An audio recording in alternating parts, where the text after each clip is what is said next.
इनका सबसे पहला रूप है शैलपुत्री।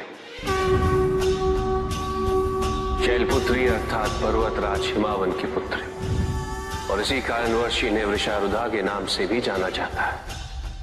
नवदुर्गा का दूसरा रूप है ब्रह्मचारिणी। ब्रह्म अर्थात तपस्या, चारिणी अर्थात आचरण करने वाले। ये रूप उस ज्ञान व आचरण का प्रतीक है जिसके माध्यम से इन्होंने मुझे अपने पति के रूप में प्राप्त किया। नवदुर्गा का तीसरा रूप है चंद्रघंटा।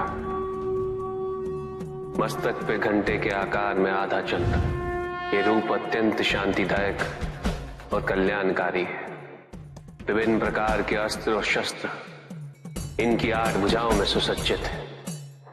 इनका तीसरा नेत्र सदैव खुला रहता है। यह है नवदुर्गा का चौथा रूप। इनकी मंद मंद हंसी से संसार का जन्म संभव होता है, और इसी कारणवश इसे कुष्मांडा के नाम से जाना जाता है।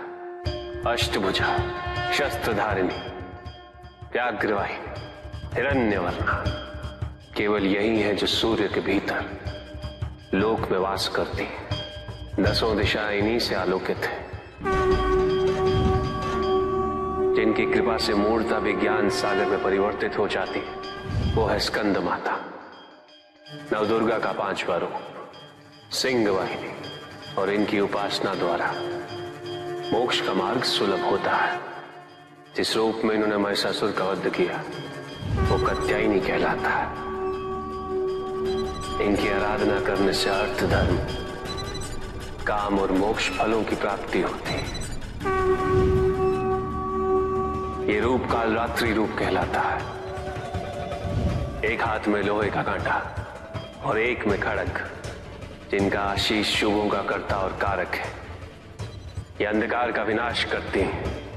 इनकी आराधना करने से असुरी शक्तियां भी भयभीत हो जाती। ये इनका महागौरी रूप है। श्वेत वर्ण, श्वेत वस्त्रों से सुसज्जित, चतुर्भुज, त्रिशूलधारी, तालवाद्य धारण करने वाली ये इस रूप में अपने उपासकों को अभयदान देती। मां दुर्गा का 9वां रूप सिद्धदात्री कहलाता है। अनिमा, महिमा, गरिमा, लघिमा, प्राप्ति, प्रकम्य, अश्वित्व, वशित्व। ये 8 सिद्धियां केवल इन्हीं की कृपा से प्राप्त हो सकती है।